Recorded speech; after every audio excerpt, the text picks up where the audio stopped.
Nigeria and the entire African nation is used to losers not taking it lightly. You know, in the history of our political history in Nigeria, I have not seen any loser in general election that has accepted, except Goodluck Jonathan, even before the election was announced. And this shows the desperation in some people to grab powers. If you are not desperate about grabbing powers, you should respect the democratic norms and be willing to congratulate the winner. Everybody must not win. You know, most people doesn't understand that when the agents of PDP and Labour walked out of the International Conference Center. The collation center. Yes, the collation center. From the ward agents to local government agents to state agents, each party have a situation room. They've known the results and they knew they were losing. And they want to cling on something. And what they want to cling on was the transmission of the results in the portal. But people doesn't know how many times INEC server was hacked and attacked. And these were done by political parties that brought in Russia and Israeli hackers. I'm just giving you an intelligence report that I'm privileged to hack into INEC server and to transmit their own result and create chaos. And that alleged hacking was not done by you, it was done by the others, was it? None of them succeeded. None of them succeeded. That's why the election, to the best of my knowledge, was not transmitted. Yeah, but why didn't INEC just say that that was what happened? I don't understand. No, listen to me. Everything must not be said in the No. Everything has to be. That's the whole point. Excuse me, let me make the point. That's the whole point of transparency in an election. It's not your privilege to go and sit in and not have your discussions and then come out and tell the people what you want. INEC has a responsibility to the Nigerian people to tell them why they couldn't do what they were supposed to do. That is so fundamental to trust in this election. Transparency and trust. Those are the two key things. That's what makes people go out and stand in the sun and give their vote, because they believe that INEC is going to do what it said it was going to do. Let me tell you why that is an important issue.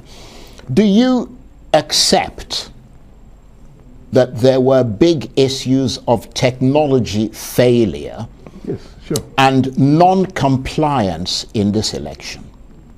Yes, but it wasn't intentional. It wasn't purposeful. That's not the point. Yes. The point is that if you look at Section 60, subsection 5 of the 2022 Electoral Act, it provides that the presiding officer shall transfer, and I'm quoting them, the results of the ballot in a manner as prescribed by the Electoral Commission.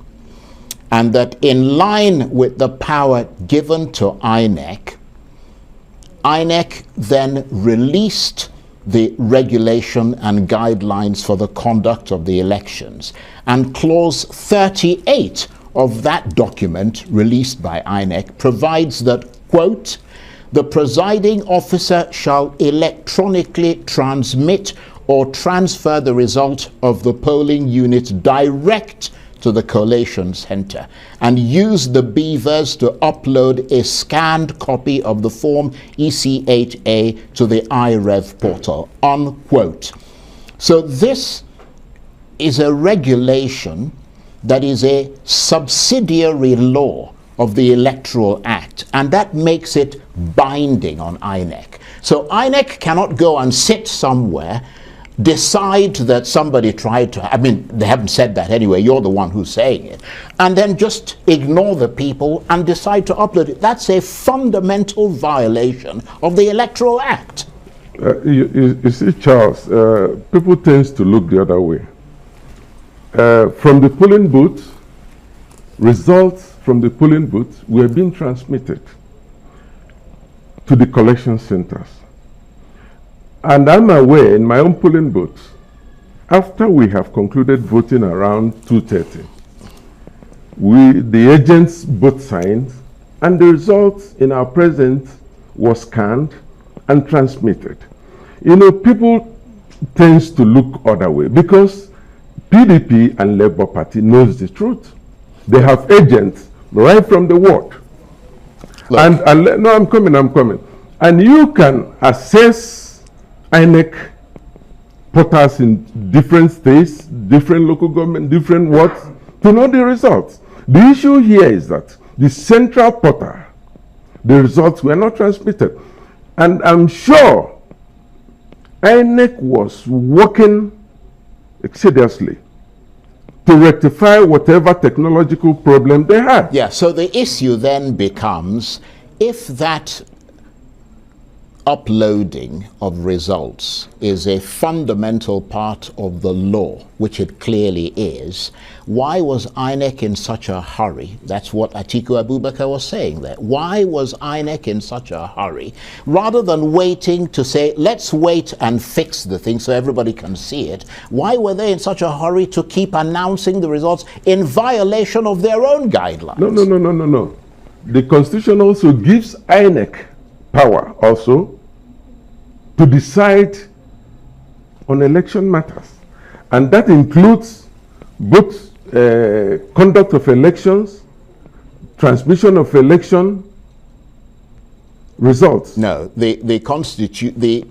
you are just dwelling on one part of the Constitution. Yeah, but that's the key part of the Constitution. We're not going to talk about the Constitution that talks about something else. The key part of the Constitution is the bit that deals with elections. Yes. And the key part of the whole sort of laws around elections is the 2022 Electoral Act that was passed by the National Assembly. Sure. That's the key thing. And that makes it clear that INEC will release the regulation and guidelines for the conduct of the election. And in that guideline, INEC made it clear that the presiding officer shall, not may, shall electronically transmit the result of the polling unit direct to the collation center. You see, Charles. You see, we could talk about this for the whole month. We could talk about this for the whole year.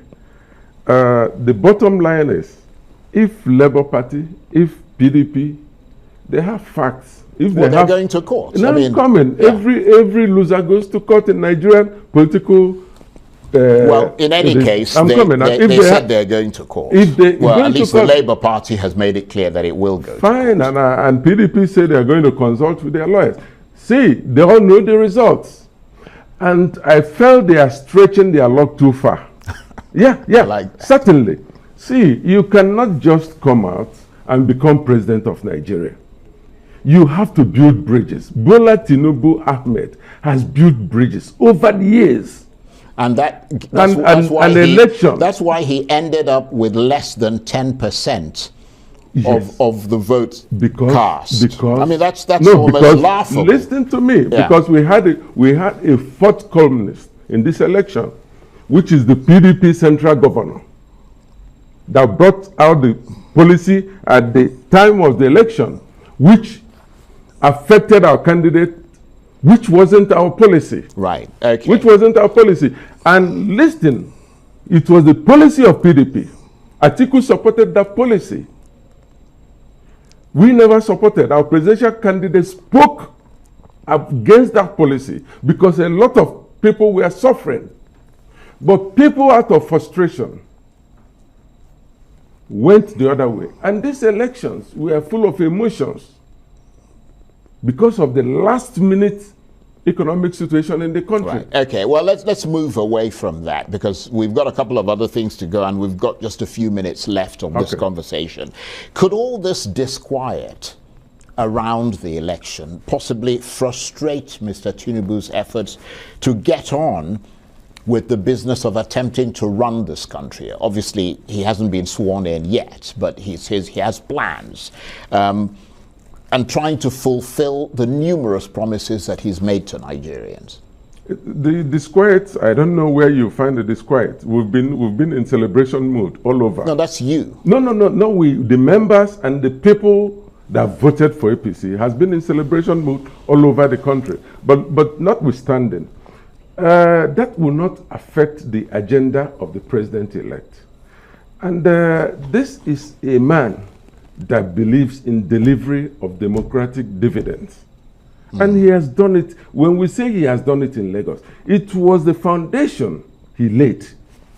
Lagos is you can compare Lagos to any country in Nigeria. A lot of developmental projects going on there. Developmental project that you cannot even imagine.